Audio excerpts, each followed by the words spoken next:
Welcome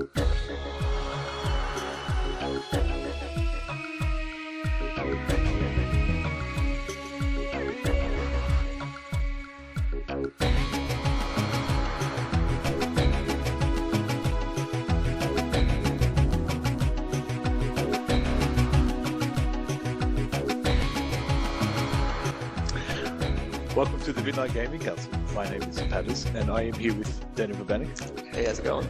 Good, mate. How are you? Not too bad. That is good. So, on the Midnight Gaming Council, we just talk about games and nothing else. And on today's menu is Super Mario Odyssey, Destiny 2, and Xbox One X. So, you've been playing Super Mario Odyssey, Vrbanac. Yeah. I haven't been playing it. I don't have a Nintendo Switch. Yeah. And how is the game? It's absolutely beautiful. It's a masterpiece. A masterpiece of a Mario game, huh? Yeah, definitely a 10 out of 10 Game of the Year contender.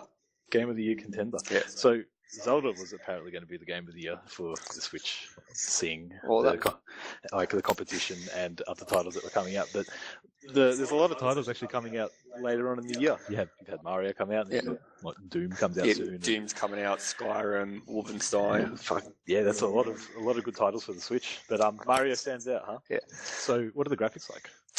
The graphics are sort of you compare it to Super Mario 64, just more beautiful and refined, and all the textures are a lot nicer, and it's just a beautiful game.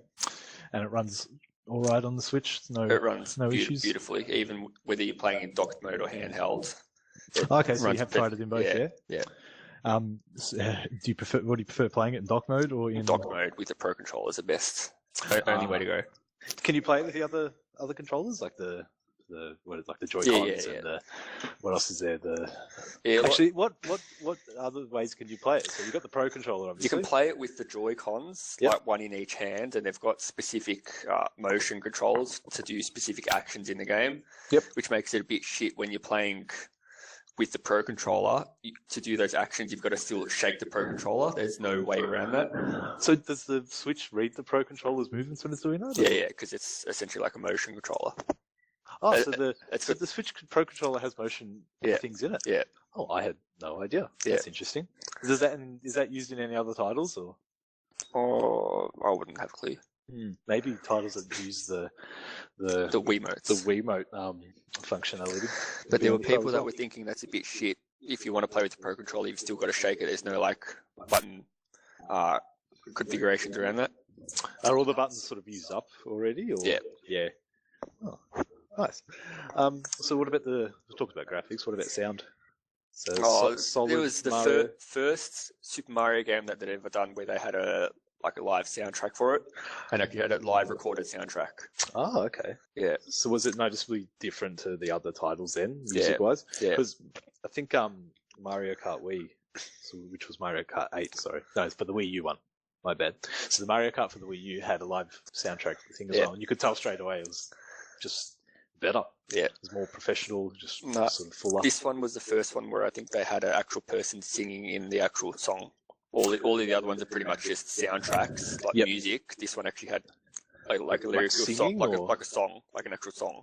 Was it in is it in English or? Yeah, it's in English. Oh, it's some chick woman from America. Interesting. Now, is that like in most of so is there like the worlds have different sort of soundtracks, obviously, or is it? It's the soundtrack that they've got for the main game is like the title soundtrack for it. They've got separate songs for each of the worlds. Yep. There's a main theme sort of running through the game, obviously. Yeah. Good stuff. And the gameplay, is this a return to sort of classic style Mario? Yeah. Because it was hyped up that it would be sort of a platforming, more of a platformer than Galaxy was, which I played a little bit on. To me, that was a platformer still. Yeah, so you've essentially got to you travel on your Odyssey hat. And you've got to you've got to acquire power moons on each of the worlds. And then when you acquire enough power moons, you can travel to the next world. Mm-hmm. And then when you finish the game, you go back to previous worlds to acquire all of the power moons. So the power moves are is it just stuff you use the hat, or is it other abilities as well? No, it's the power moons pretty much just power your ship, allowing you to travel to different worlds. So Mario has a ship now. Yeah. What? He's on a real Odyssey, man. No, it's called the Odyssey ship. It's a flying hat. What? It's a flying hat. So what? Is it like his hat? Yeah, it's a top hat, like a big top hat. Okay. That's pretty. That's very Nintendo. Yeah, actually, very Japanese. The Japanese have a particular style of. And then once you finish the game, you go back to the previous world and acquire all the power moons. And I think there's about 900 altogether, maybe. Power moves. Power moons. Oh, I think you said moves. My bad. I think there's maybe about 850 to 900 altogether, and I've got about maybe 170. Is there how many sort of per level are there? It varies. Is there other things to collect on each level as well? Or? Oh, there's some like you can do like Cooper races, and there's ones where there's like the skipping ropes, and they've actually got like a worldwide leaderboard. For the levels? For times and all that sort of stuff. So there's Cooper racing, yes, where you've got to race to a certain point, and there's actually like a live leaderboard, so you can actually see. But then, like all the Japanese people have like stupid times and no chance beating them. It's kind of like in Crash Bandicoot. Yeah, you got like the leaderboards there for the Insane Trilogy. Yeah, obviously you couldn't have it in the originals because there's no internet connection. Yeah. But okay, that's cool. Is there any other sort of mini games in the game?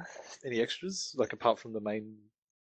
No, besides all like the Cooper racing and the jumping, you can drive like little. There's parts where you can drive go-karts to get power moons and all that sort of stuff and whatnot. So RC karts. Oh, okay. Yeah. Like in the the New York style level. There's a New York style level where you actually capture a human. And with your hat? Or? Yeah, and then you when you're on the human, you actually use an RC kart to go and get a power moon. And the only way to get the power moon is by doing that. Oh, okay, so it's like hidden in a part of the map. It's only accessible with the car or whatever. Yeah. Do you have to do any intricate like jumps or no anything like that? Kind of like in Grand Theft Auto or something. Cool. Now, just quickly, have you played any other Mario titles? So, like starting from say Mario 64, have you played all of them? I think the two big ones for me would be Super Mario 64 and then Super Mario Sunshine on the GameCube. Okay, so I haven't played Sunshine. How does this compare to how does Odyssey compare to those two titles? Well, like the sandbox style, sort of like open world levels, like Super Mario Sunshine and Super Mario Odyssey, I'd sort of compare really similarly. Okay, well that's good. Yeah, sounds like a 10 out of 10 title indeed for you Switch owners out there. Is there any plans for DLC for it or anything like that? Or Nintendo haven't announced anything? Who knows? Like, Legend of Zelda was their first title that they've ever had DLC for, so yes, who knows? Which the second part's coming out for it soon, yeah. Yeah. The good thing was it was reasonably priced, not like season pass, like a season pass DLC on freaking like Xbox or PS4. Now that you could spend the whole fucking podcast on dodgy season pass practices and whatnot. So how much was the Zelda season pass? Zelda season pass was about $25. See, that's pretty decent. And I'm pretty sure the second DLC pack actually releases with a whole new main story quest to like essentially starting the game over, and you're following a whole new different story. Yeah. In the same like map. Yeah. Essentially. That sounds good. Yeah. Nintendo treating their fans nicely. Well, most of the time. Yeah. But we'll leave that for another day. Yeah. Okay, so on to the next part of the podcast, the main meaty topic we're going to talk about. Destiny 2 raid bullshit. We were trying the raid earlier tonight, and we were at the last boss, Callus, having cheesed the rest of the raid up to that point over the night, and we couldn't beat him. Yeah. Even with cheese. So we spent, 4 hours on the checkpoint. I mean, we're probably just like scrubs. We're probably really crap. We got to get good. We have to get good, exactly. But even so, we could not kill Callus. Yeah. Why? What's going on? I just think the whole raid this time in Destiny 2 is just bullshit compared to pew, shoot, kill. All these mechanics, communication, coordination, bullshit encounters. Yep. You just want to kill shit. Why can't we just kill shit? Oh, yeah, I absolutely agree. It's better just to stand in one point if you've got 6 players and protect some bits and shoot some guys and just wait for the next wave. Like, in Vault of Glass, for example, in the middle bit where you had to defend the pillars. Yeah. That was nice and easy, mostly.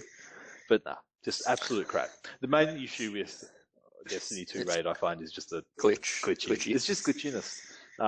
Biggest glitches I found were in the pleasure gardens, where the dogs would just randomly do their own thing, or they'll spot you at a certain point one day and they won't the next, or whatever. And then you hear people who are able to just do it, no worries. Get in the bin. Well, you get people that would argue saying you just need to get good, you scrubs. It's all about communication, apparently, and having the right weapons. I don't know. But overall, there is still glitchiness and bullshit involved that you just can't help. So the easiest part of the raid, though, would be probably the pulls or the gauntlet. I'd probably say the easiest part is the first part where you got to get the relics. Ah, yes. Well, the in-between bits. So when you start I'd probably say the pulls would be the easiest, then the gauntlet, then gardens. Yeah, all require a lot of communication and just planning, even. Yeah. And it's like you can probably get 6 guys getting used to their own roles in a group, but as soon as you have to change it up or get other people, you basically got to start again because people have to learn new things. Like tonight, for example, I was in the Callus boss area. Most of you guys were in the Shadow Realm. The Shadow Realm. The Shadow Realm, doing what you had to do there. I have no idea what you guys are doing there. I'm just sitting in the throne room, just killing what you guys don't tell me to kill, or however. So that's all fine. But even that, you guys were having problems in the Shadow Realm as well. People getting knocked off, or just not shooting the things you're supposed to. Like, it's just little things like that. Yeah, it's just difficult. But then, like, if we were doing the gauntlet and someone asked me, "You're not going to be a runner," I'd be like, "No, get fucked," because I'm used to doing that. You get used to doing. I'd be the same. Like, I can't run in the gauntlet because I'm not really like, I'm used to being on the platform and to look left and right and shoot the arrows that you need to and whatnot. Yeah. For people listening to this podcast, the Destiny players will know exactly what we're talking about, but the noobs obviously won't. They're probably tuned out already going, why are you guys playing Destiny? We play Destiny because it's bloody awesome. Yeah. It's a very good shooter. That's the main mechanic of it, obviously. And that's the most addictive part, especially in Destiny 1. Destiny 2 we obviously haven't played as much of because it's only been out for a couple of months. And speaking of, though, this reminds me, how is it that people are complaining about fucking Destiny, like no content and whatnot? And these are the same people that have already spent like 100, 150 hours into the game. Yeah. Now, there is 2 sides to this because it is supposed to be an online game and you are supposed to come back every day or 2 and continue to do things. And like, with you play World of Warcraft, or you used to play World of Warcraft a lot. Were you enticed to come back every day when you were max level and what was there things to do? Because there's like daily quests and you can do like your daily dungeon, you can do like a daily raid and all that sort of stuff. So you can log in, you can play for half an hour a day or so and whatnot, and do like the things that you can do during the day or whatnot. Yeah, there's still more to do the next day. So you don't necessarily just need you've got stuff that you've got to do 1 week and then nothing for the rest of the week. So it's kind of the same in Destiny. Like, you log in every day, you got your challenges or whatnot. I think overall there is a bit less to do because they got rid of the bounties. Yeah. But some of the bounties are really annoying. Like, they've got the challenges that replace them. But even so, like, if you've put in 100 and 150 hours into the game already and it's only a couple of months old, play Crucible or something. There is stuff to do. Yeah. There's gear to collect and, but if you've got everything, then hey, you've got everything. You're good. You got good. You got good. So, back to the raid, though. We, for the first time in our clan, at least, we cheesed the raid. For those of you who don't know what cheesing is, it's when you basically cheat. You exploit it. You exploit the raid. So, you glitch it, I guess, and it makes it easier to do. So, the good thing about the cheese for the raid, though, was it was the same process for each room. Yeah. So what would happen? You'd have 6 players. You'd kill yourselves, countdown, the timer countdown, like for when everyone has to reset. And when it reaches 0 or 1, someone leaves. Someone leaves. leaves. Or changes their character. Change character. Yep. And then when everyone refreshes, into that area of the raid again. It's been glitched. It's been glitched, yes. Hopefully it's been glitched. But Hammerhorde in our clan seem to have it down pat every single time. But even with making the raid easier, we still couldn't beat Callus at the end. We got through the other rooms easier, or I got through, I think, one of them. Yeah. And then you guys did the rest. So the royal pools, you just have to take care of the bathers. Yeah, so when you do the glitch, there's no ads. Just the big naked bathers. Big naked bathers. Now, actually, I didn't do this bit with you guys, but when you go into the middle, are there any ads in there, or like what? Just the bathers? Just the bathers. It makes it so much easier. We said when we did it, we essentially nearly one-phased it. So we did it the first phase. Yep. We left one lantern, and then we had to do the whole thing again just to get one lantern. To get one bloody lantern. Good stuff. So the next bit was the dogs. Pleasure gardens, the unpleasurable gardens to most. So instead of 6 dogs coming out and blocking your path, 2 there was dogs. only 2. So much easier. So again, the Destiny players will understand what we're talking about. The buff that you would have. So we got a buff of 24. Yep. So we were essentially running around trying to find it because the people that were up top, they couldn't find it all. So we were running around like headless crooks looking for them. And we eventually got 24. We eventually got a buff of 24. And then we were just like, stuff this. Well, I guess it's much easier to, when you've got less dogs, you can run around, you can afford to run around, you know you're not going to get caught. Yeah. Did you do that in one wave? You killed the dogs in one wave? Yeah. Amazing. So we pretty much all laid into one dog, then went into the other dog. And that was it. That was it. And then next bit was the gauntlet. Gauntlet. Did you cheese the gauntlet? You can't cheese the gauntlet. Oh, I'm pretty sure you can, but it's not worth it. It doesn't really matter. The gauntlet's easy. Like the ads aren't really an issue. It's more the coordination between the team, which is, I mean, when everyone knows their roles and then knows what arrows to shoot and how to help out, it works out all right. The only thing I still haven't got my head around is when at the end when everyone's running. Yeah. I guess it's on a team by team basis. You really got to work out. What they were doing was the people that were on, say like axes and chalice, they get the orbs on the second one and the fourth one, and the other 2 get the ones on the first and the third one. Oh, okay. Yeah. How many of you survived?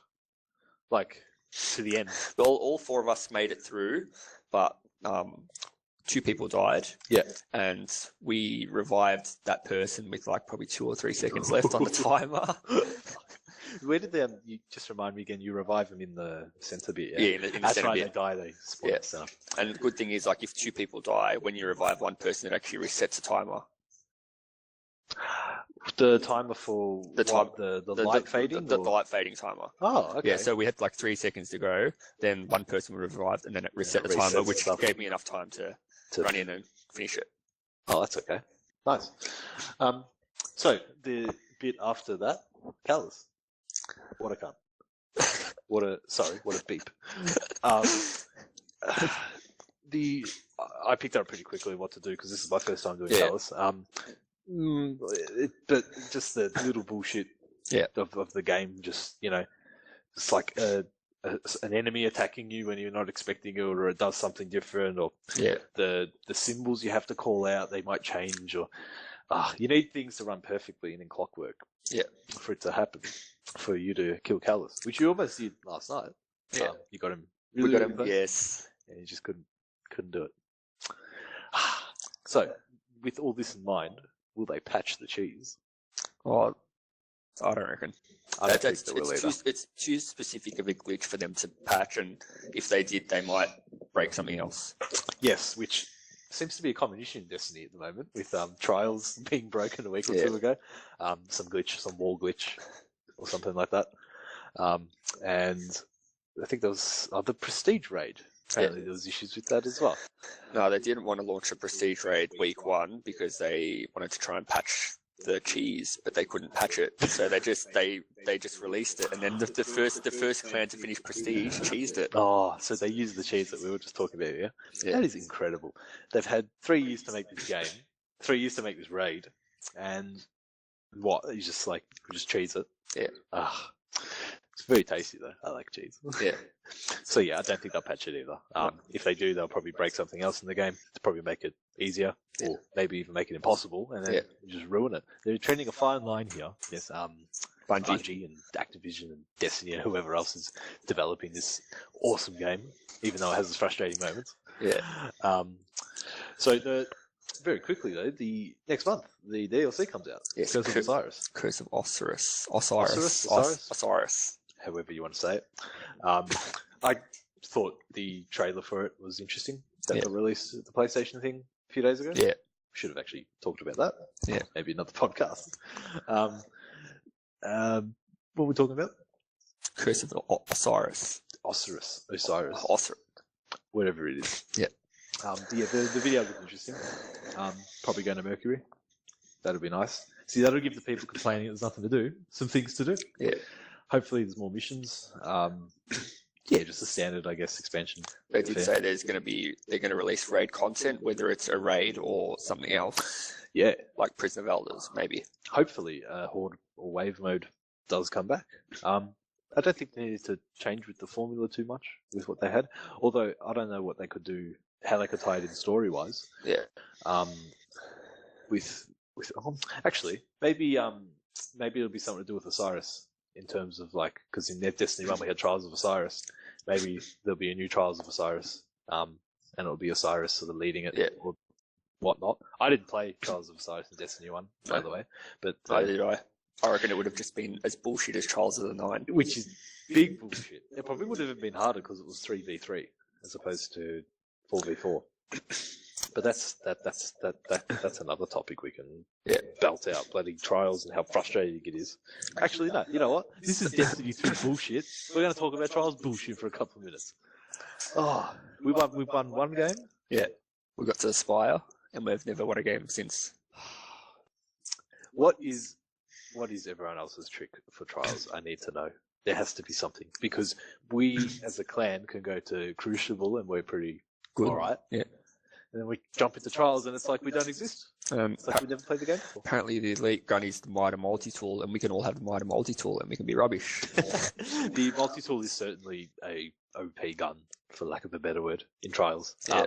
It's a very nice gun, don't get me wrong, but it's when it's the only gun that people are using, as well as a couple of others. Yeah. Like the Uriel's Gift, I think. Yeah. And I use Origin Story. Origin Story is another cool weapon with its stacker buff. Yeah. It's I don't know. It's not the game mode. It's not the maps. It's just Trials. But it's not like there's a level difference or anything. No, it's just which is also another Destiny bullshit thing. Why isn't Iron Banner and Trials a level thing yet? Yeah. I don't know why. So light level. Yeah, the damage thing. Yeah. It affects the power of your weapons. So if someone who's light level 305, they'll obviously be better than someone who's only light level 250. Yes, in power and attack and defense and whatnot. And then you should reap the rewards. I thought it worked for Iron Banner and Destiny 1. It made sense. It's like the elite sort of mode. If you want to call it that. But in Destiny 2, it just almost seemed like another multiplayer sort of list. You just get some different gear. They might fix that for the next Iron Banner tournament, I guess, which should happen after the faction rallies, which is on right now. Yes. Who'd you go with? You haven't picked anyone yet? Oh, yeah. No. Who'd you go with last time? Dead Orbit. That's right. And they won. The emos. The fucking space gods. Bastards. I went with Future War Cult, as I did in Destiny 1, and will be doing so again and forever into the future. Yeah. Even if their shaders are a bit shit. But the new Monarchy shaders look grass. Dead Orbit ones, just, black. Emo goths. Yeah. Alright, well, on to the next part of our podcast, and we'll somewhat wrap things up with this. The Xbox One X got released yesterday, because it's past midnight now, but it got released yesterday. The PS4 Pro got released last year from Sony, and that was their refreshed PS4. And this is Microsoft's version of the Xbox One refresh. They've been hyping it up for over a year now. Project Scorpio. Yes, when it was called Project Scorpio. It's got 12 gig of RAM, 6 teraflops of data. I don't have the stats with me. I'm just blurting out marketing speak, as Microsoft do. That's one thing that one of our mates, Brad, always bangs on about. 6 teraflops. 6 teraflops. It is a lot for a console for that price. It's good value though. The $650 for what it does.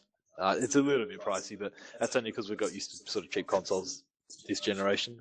You can pick up a 1X. I mean, a 1S for like $300. There was a deal at a retailer for $320. You got the console and 4 games, which I thought was pretty sick. There's never been a better time to be a gamer. Yeah. And Microsoft are positioning the 1X as sort of the elite option, like the pro option. Like, if you're a real gamer, you get the 1X. And one other thing as well, I think that Microsoft are winning with is backwards compatibility.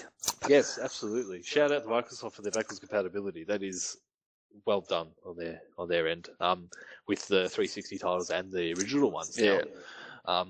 And it's not like they just stick to the big titles too. They get obscure ones, and I guess whatever publishers and devs want to sort of release or what they can work with. But no, props to them. Good on them. It works well enough for the system that they got. Sony did the similar thing with PS3. They had the PS1 games on there. They were off to a decent start with that, and then nothing. Then PS4 came out, and then it was just like, nah. No backwards compatibility, no nothing. I mean, there are some PS2 titles on there, but apart from Grand Theft Auto, there isn't really much. Yeah. So on the topic of consoles and console refreshes, I think it's overall a good thing for the industry. These console refreshes. It's not like they're brand new console. No, they're not alienating the old user base. It's just if you want better graphics, if you have a 4K telly, even if you don't. It's good if you need to buy a new console. Yeah, like it's a good option to get the better one. But if you've already got an Xbox or a PS4, it doesn't really matter. Yeah. Do you think Nintendo will come up with their own version of like a refresh this generation? Oh, they should. Probably not within the next couple of years, but they might do a pro version of the Switch, which would hopefully have more onboard memory inside. Yes, instead of the 32 gig. 32 gig that it comes with. It's a bit awkward when you're getting a game that requires 28 gig of install when it's only got 28 gig of available memory on board. Yeah, that's which is essentially pressuring you into spending more money on a memory card. On a game which is most likely a re-release of an older title. Yeah. Which people have probably already got a PS3 or a 360, but in either case, the fact that it's still on a portable, device is a draw. It's a feature. But yeah, you're right. I think Nintendo, when they do a refresh or a better version of their Switch, they should add a bit more memory. Even a bit more power would be nice. Better battery. I think the win for Nintendo is the portability, being able to play console-style games on the go. Yes, I mean even if they cut back a bit, like the fact that you can watch them on a smaller screen, it'll make it look nicer anyway. With Doom coming out soon and Wolfenstein, it'll be interesting to get your thoughts when they come out. Or even see how they run. Even Skyrim, the game that's absolutely been slaughtered by Bethesda. Yes, I don't think there isn't a platform that it's not released for. Unless you want to make an MS-DOS version or something. Even you can just play the second Elder Scrolls. I think that was an MS-DOS Daggerfall. I think it was called. I don't play Elder Scrolls, but Speaking of though, it's coming up PSVR, the Elder Scrolls, which looks interesting, using the motion controllers. But VR is another topic for another day.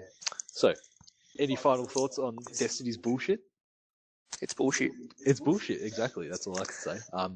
Bungie, fix your shit. Seriously. Fix it. Fix it now. Catch it tomorrow. I want to raid properly. And not have to deal with dogs and just garbage. Hoping that the next raid will not be like this one. If it goes back to what they used to be like. Maybe that'd be a good idea, wouldn't it? What if we go back to like a raid sort of location?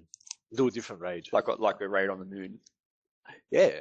Or it doesn't have to be in Crota's Crota's lair. It can be somewhere else on the moon. But I just hope they do the next raid or horde mode or whatever they do is not as glitchy. Well, the second expansion is going to be based around Rasputin. That's already locked in. So that's something to think about. Is that the case, is it? That's sort of confirmed, huh? Yeah. And in Destiny 2, we sort of briefly talk about Rasputin and visit war mines and stuff. I think that was on IO? Yes. I think it was IO, yeah. I remember his name coming up a few times. So maybe we'll be on IO more for the second expansion. And hopefully then there's less cheese. Yes. The less need for cheese to cover the bullshit in Destiny 2. Well, we'll wrap things up there for the first Midnight Gaming Council podcast. And we'll see you next time. Yes. See you later. And see you later.